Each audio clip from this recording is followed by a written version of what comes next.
Welcome to Not Milk Never Milk. Subscribe if you're lactose intolerant.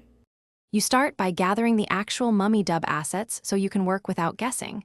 Get lossless files and stems because lossy formats degrade with edits. Once done, make a clearly named working folder. Use a date and version to avoid confusion.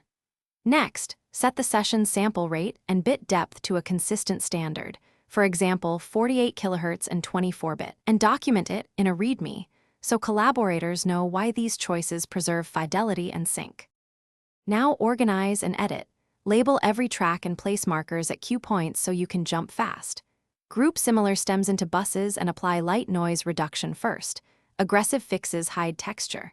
Align timing and remove clicks, then handle dynamics. Use gentle normalization and transparent compression to keep character.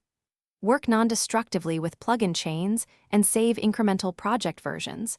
That way you can always revert. This approach maintains clarity and gives you reversible control over tonal and timing decisions.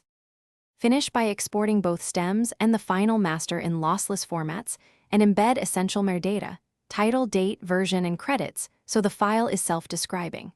Once exported, produce checksum hashes and save copies across at least 3 locations: local drive, external backup, and cloud. Test playback on a phone, studio monitors, and a basic speaker to catch device-specific problems. If something sounds off, reopen the project, check routing and plugin states, then re-export. Thanks for watching. If this was helpful, leave a like and consider subscribing. See you next time.